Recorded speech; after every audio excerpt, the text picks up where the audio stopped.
জুলাইয়ে যারা আহত হয়েছেন, চিরতরে পঙ্গু হয়েছেন, দৃষ্টি হারিয়েছেন, জাতির পক্ষ থেকে আমি তাদের প্রতি শ্রদ্ধা ও কৃতজ্ঞতা জানাচ্ছি। এই জাতি আপনাদের কাছে চিরকৃতজ্ঞ থাকবে। গত বছর ডিসেম্বর মাসে জুলাই গণ অভ্যুত্থানে শহীদ পরিবার ও আহতদের কল্যাণ ও যাবতীয় বিষয়াদির প্রশাসনিক দায়িত্ব মুক্তিযুদ্ধ বিষয়ক মন্ত্রণালয়ের উপর ন্যস্ত করা হয়েছে। এখন পর্যন্ত 836টি শহীদ পরিবারের মধ্যে 775টি শহীদ পরিবারকে মোট 98,40,00,000 টাকার সঞ্চয়পত্র ও মাসিক ভাতা বাবদ ব্যাংক চেক দেওয়া হয়েছে।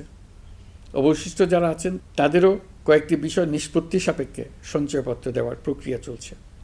এর পাশাপাশি আহত 13,800 জন জুলাই যুদ্ধকে 3টি ক্যাটাগরিতে নগদ টাকা ও চেক বাবদ মোট 153,04,00,000 টাকা প্রদান করা হয়েছে।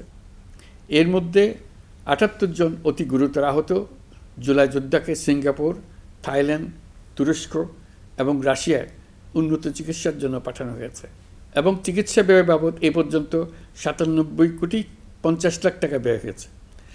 জেলা উপজেলা পর্যায়ে সকল সরকারি হাসপাতাল বা ক্লিনিক বা স্বাস্থ্যকেন্দ্র, মেডিকেল কলেজ হাসপাতাল এবং সরকার কর্তৃক নির্ধারিত বিশেষায়িত হাসপাতালগুলোতে সকল শ্রেণীর আহত জুলাই যোদ্ধাদের অগ্রাধিকার ভিত্তিতে বিনামূল্যে চিকিৎসা সেবা দেওয়ার সিদ্ধান্ত হয়েছে। সরকারের পক্ষ থেকে জুলাই শহীদ ও আহতদের জন্য আরও নানা উদ্যোগ নেওয়া হচ্ছে।